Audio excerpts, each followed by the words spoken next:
So our next session today is a global perspective. So it's global e-commerce brand activation, some successes Welcome back, everyone. and lessons we hope learned. You're feeling refreshed and yes, successes and lessons learned during the pandemic. So we have today Guy Keeling, who's the Vice President of Global E-commerce for BARILLA, joining us now. He should be coming onto the screen. There we go. Hi, Guy. How are you? Hi, Sarah. Thank you very much indeed for having me here today. Yeah, it's a pleasure. Great to see you again. How's everything going? Not too bad. Not too bad at all. Great. Looking forward to telling the team a little bit about what we're up to.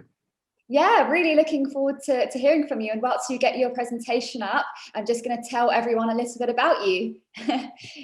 So Guy has been with BARILLA since 2013. He's previously worked in leadership roles at Tesco Dunnhumby, Procter & Gamble, and also has some experience working in the British Army. So really diverse background. And I know there's a lot been happening recently for you with expanding e-commerce at BARILLA. So really looking forward to hearing from you, and I'll hand over to you now. Tremendous. Thank you very much indeed, Sarah. Well, it's a real pleasure to share some of this story with you all today. I've, for the last many years, have been a very keen attendee of Sarah's events and have learned a huge amount from them. And I think as I tell our story, you'll see some of that learning coming through.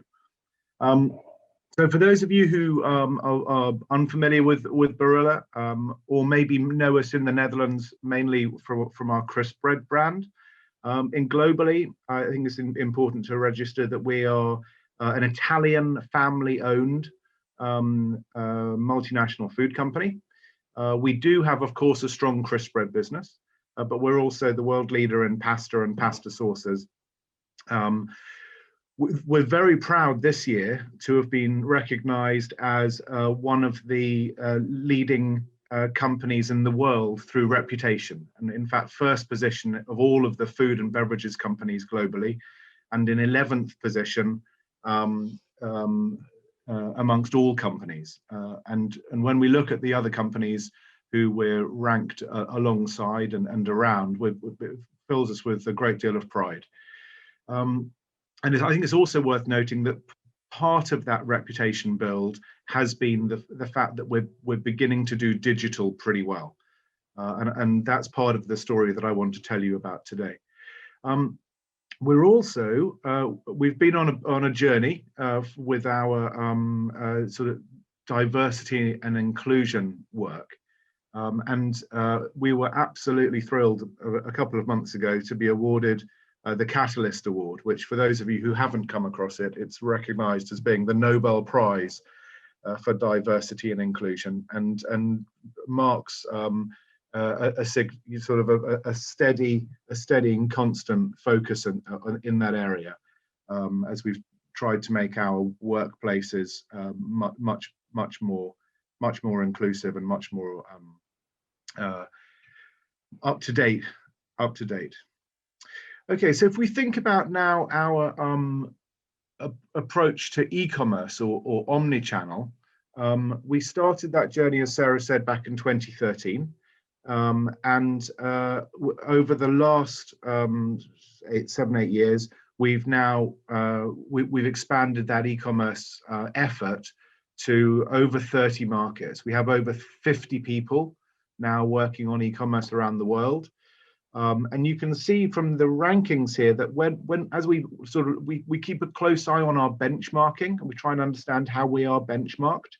And we can see here that in the US, our ranking, so that's Gartner or L2, rank all the food manufacturers in the US most years. They actually didn't in 2020. And we are reliably in the top 3 or 4. And we're normally the only non-American food brand in the top 10. We're very proud of that. In France, Nielsen rank us as second as a percentage of sales that come through e-commerce, second out of all of the top 50 FMCGs. In the Nordics, we were ranked first by one of our customers out of all of their manufacturers. And in Germany, about 15 months ago, Gartner ranked us first out of all food manufacturers, again, for e-commerce and digital. So this is something that we're beginning to do well, reliably well, across all markets. But I would say, as Bain made clear in this slide, I would say that generally speaking, we are not yet doing a good enough job, either within our business or as an industry, at making online shopping as good as it could be. And I would say we're very good at patting ourselves on the back, and we do it a lot at the moment after last year's extraordinary growth. But so many hundreds of millions of new shoppers have come into e-commerce to shop their groceries. That's fantastic. But I would say that it was maybe we could also be tough on ourselves and say that when people do come in to shop for groceries online, it isn't as easy as it could and should be. It isn't significantly better, I don't think, now than it was 7 or 8 years ago. And I do think that as an industry, we do need to work harder together to try and make the shopping experience online just much, much better, much, much more sticky.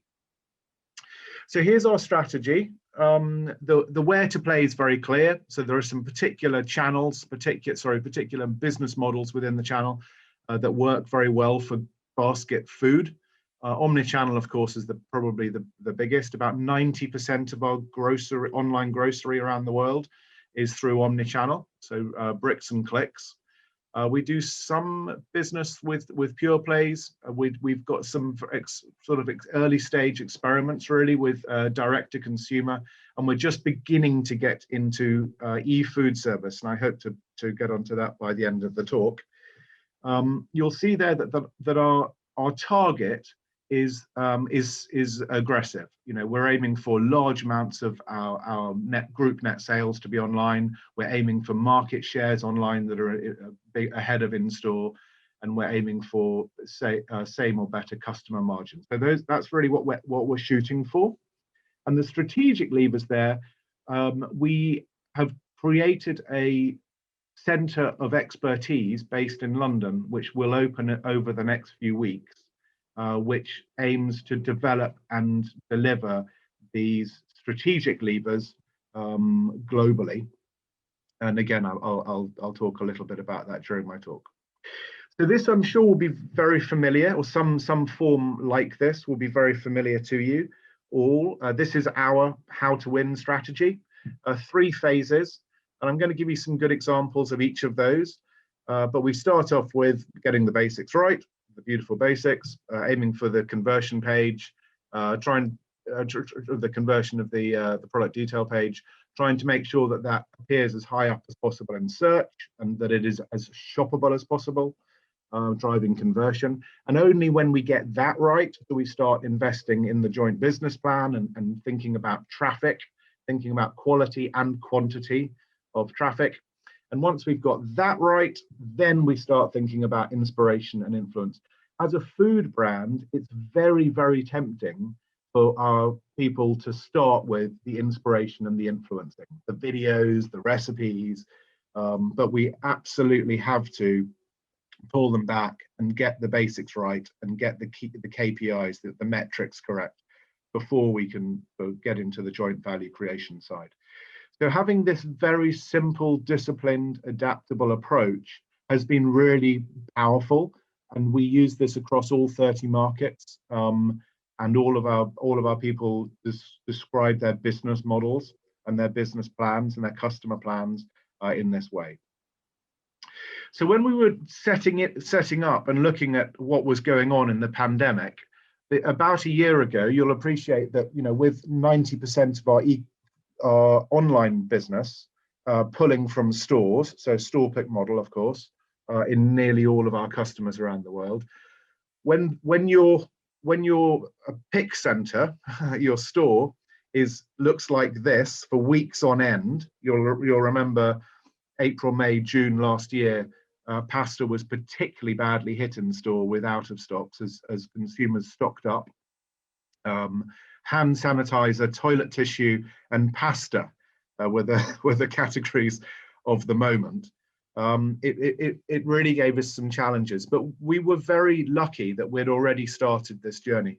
We had, over the previous 12 to 18 months, done a lot of work on how we were organized, the language we were using, the way that we were measuring success, and beginning to build multifunctional teams in all of our markets, and underpinning that with good training, coaching, playbooks, and some structures, and that really helped us. So I'm going to give you a few examples of what some of these look like, and all of the examples I'm going to give you are just from the last few months. So as we sort of come through the current wave of lockdown and the current wave of challenge. So here's an example from Japan back in January this year. We were trying to understand what does great look like. So this particular retailer is Rakuten. What does great look like within their product detail pages? What is a perfect product page, product title? What does the next generation product image, the NGPI, look like? What could that look like? And so on. How many bullet points? What's allowed in the bullet points? So we created a success model of what perfect looks like. And then we measured ourselves against that, and we measured our competition against that. And that gives us an action plan, which we can then improve on. So giving ourselves a score of 14 or 21 gives us a massive 80 percentage point opportunity to improve. And that's really helpful. It's really good to know how you can improve, what you can do to make the shopping experience a lot better. Another good example coming out of Italy. This was again some work done in Q1, really trying to understand our keywords. So these are the rankings of all the keywords in grocery in Italy, and we can see that some of our categories, so pasta and biscotti, are amongst the very most searched terms, and that's great. What's very interesting as well is that almost all of the terms are all unbranded. So we have to be very good at making sure that these keywords are worked into our product pages. Here's a good example from Belgium about taking those keywords, really understanding the shopper language, the language that the shopper is using, not just the language that we think about. So we think about dry pasta, the way that we describe the in-store shopping categories is often very much supply-led or product-led. But when we're thinking about shopper language, it really helps us understand much better about how do we make that shopping experience much easier, so that the consumer is able to find what they want, buy it easily. So we've, for example, Fusilli, one of our top sellers, it was only on the 3rd page when we started doing this work, and you can see here that the 2 keywords, category keywords, did not exist in the product title. So we put them in the title, and sure enough, the ranking improves. We're now halfway down the 1st page. And you can see bottom left-hand corner here that we're making significant improvements in getting our products onto the 1st page in Belgium, as we are doing in all of our key markets. So once we've got the basics right, then it's all about driving traffic. And our excellent eCom team in the Netherlands have been using this shopper-centric focus for a number of years now to drive their business incredibly successfully. And what you can see here in this target, we put the shopper in the middle, getting our products onto the shopping list, making it visible, and all the way making sure that whenever the consumer is looking and shopping for our categories, that they're able to find us. And we can see here the number of different ways that's possible, and therefore the activities that we invest in. So very specific, very measurable, and very logical. And the 4 success drivers that has led to have really ensured that we are making absolutely sure that the consumer is able to find us and to buy us.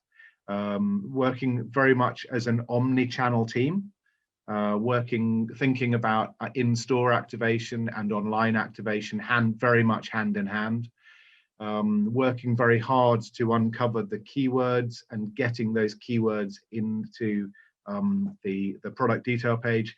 It's relentless, it's really tough, and it's just something that needs to be consistently done and consistently improved. Multiple activities, you can see there that over time, a number of activities continually building the baseline, continually building our sales. So making sure that each activity builds on the success of the last activity, driving penetration and through trial and getting us into the basket.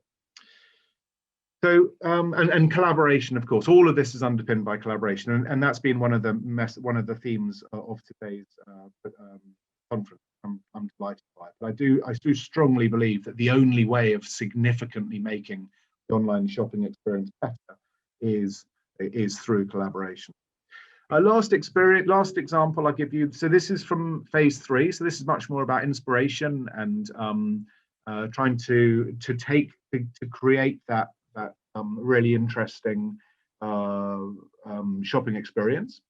So this is a piece of work that was done in Carrefour's in France over the last month, finished at the weekend, and it was part of the food transition program that Carrefour are doing with a number of their lead suppliers, small number of their lead suppliers, of which we're one.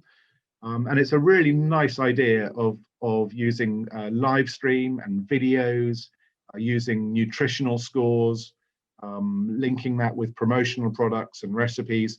So really putting together the various different component parts of what media is possible and trying to work that into making the shopping experience as enjoyable and as interesting and as motivating as possible. So we should see the results of that over the next few weeks, and I'm very excited. I think it's one of the most imaginative pieces of work that I've seen for some time. So I mentioned earlier on about the fact that we've put together a centre of excellence. So why is that? Well, there are a number of skills that we need within FMCG to adjust to the digital world, and they're difficult skills for us to develop, I think, especially when you're spread across many different markets. And we have tried to recruit these skills into the different markets, and it's to be honest, it's not been easy. It's really not been easy at all. So what we've done is we've decided to build a centre of excellence. It's going to be based in London. It opens up over the next few weeks, and it will cover the digital skill sets. So advanced analytics, strategic and digital marketing, and also digital commerce or omni-channel.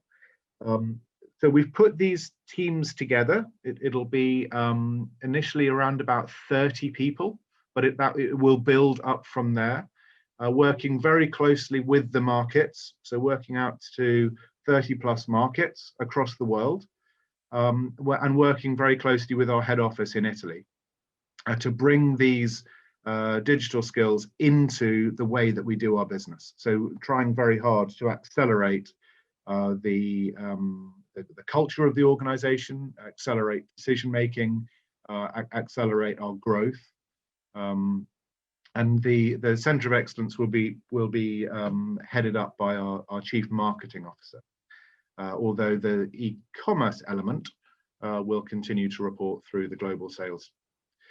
So when we talk about that 3-phase approach, within the global acceleration team, there are a number of things that we will be doing to help the markets in each of those different phases, each of those 3 phases. And in broad terms, I would describe them as we can really help with the digital shelf. And again, much of what we have already talked about at this conference and some of the presentations coming up really talk to that. So how do we help through the digital shelf, help that acceleration? And then, of course, content and search, the quickest and easiest ways to impact, I think, those digital shelf metrics. So each of those different areas we are already working on, and that will be the the basis of the sort of year one support from the business acceleration team. One of the areas that I mentioned at the very beginning was the change in e-commerce and the way that people buy their food online, driven by COVID. So over the last year, we've seen a massive increase, of course, in the way that people get their grocery shopping done. And of course, that's been true because the stores, there's been a sort of a health and safety concern about going into stores. But there's also, with the close down really of all restaurants and hotels, cruise ships and other places where we take our leisure, there's been a real interest in e-food service. So is it possible to to shop online for food that's already been cooked? And we're working in a number of different markets now with what we would call dark kitchens. So working with companies like Deliveroo to bring our brand and the Italian eating experience as close to home as possible through working with e-food service operators.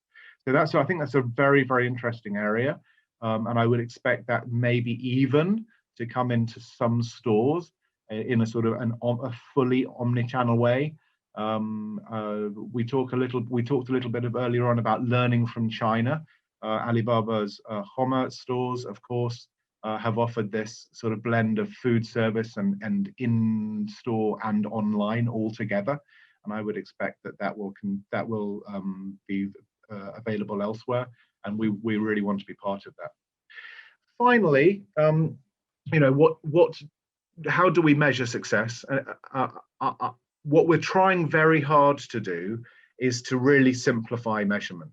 So many digital shelf tools that we use around the world give us many thousands of numbers per day.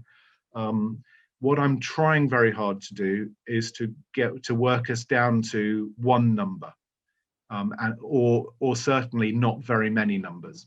But owning that number, knowing it, having it really well understood around the business, particularly around senior management, what that number is. So you'll remember back to that Japanese example I gave you. You know, if you say your number is on your major hero SKU is 21, your content number is 21. What does that mean? What can you do with that? Is it really possible to improve your 21? What would it take to get it up to 30? What would it take to get it up to 50? So how do you measure that? How do you optimize it? And is it possible to automate it? And we're really on that journey at the moment.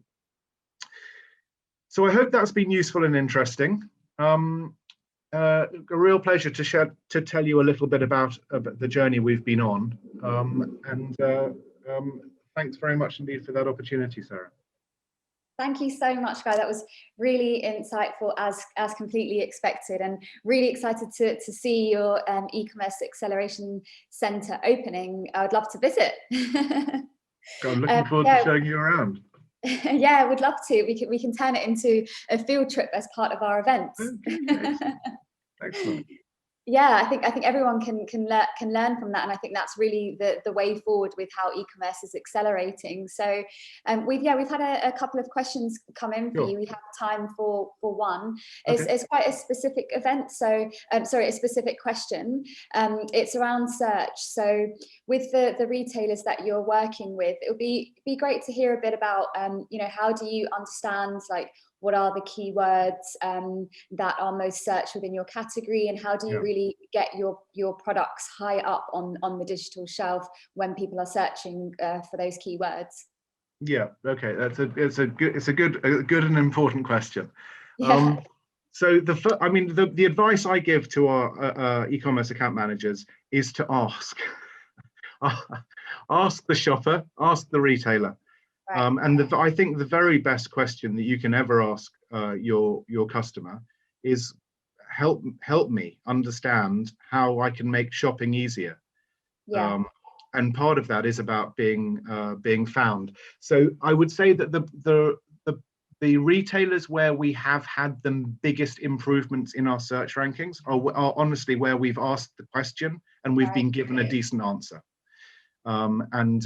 Where we are able to focus the conversation with the retailer around making shopping easier, it makes for dramatic improvements to category growth. Where we get stuck in the retailers, where we are stuck with margin or investment or long run negotiations, the shopping journey just does not improve. And I have to say, I think that that's a real shame. Yeah. There are so many significant improvements that we can make quickly. Yeah, absolutely. So it's really, again, all about the relationship building and having that partnership with your retailer, it sounds like. Yes, absolutely. Very quick kind of follow-on question, because I'm keen to ask you this. The data that you do get from the retailers that you're mentioning, how do you translate this into insight? So looking at ROAS, and sort of how do you build this in internally? Yeah. So our key measures, our growth, obviously, but I always say that, to be honest, for all of us in e-commerce, if we didn't get out of bed in the morning, our business would probably still grow, right? So we're quite lucky. We are quite lucky. So I do think that the way that we focus our effort is really, we try very hard not to sweat the small stuff. We do know what makes a difference, and that's been gained from test and learn. And what we try to do is to action that, and action it really, really well. So do the few things that are going to make a difference, and do them really well. And it's honestly as simple as that. It's very, very easy to get analysis paralysis. There are just massive amounts of numbers. I would much rather that the days were spent getting the stuff done that we know is going to make a difference, rather than analyzing the heck out of it and getting that little tiny and tight little improvement. The improvements available right now are enormous by doing the bleeding obvious. I think that there will come a time where we can fine tune it in a sort of a Formula One racing car kind of way, 1% improvements here and there. We're not at that stage yet. We're at the stage where we can make massive improvements by doing the bleeding obvious. So that would be my advice. Don't sweat the small stuff. Focus on the stuff that will make the difference, and do it really well. That completely makes sense, and especially since you're saying the ball will keep rolling anyway, so you've got that time to test and learn, see what works well, maybe see what doesn't work well. Yeah, we'd love to continue this conversation. Anyone that has any other questions for Guy, feel free to reach out to him on the Swapcard platform. Thank you so much again, Guy, and look forward to hearing from you again at our next event. Thanks very much, Sarah.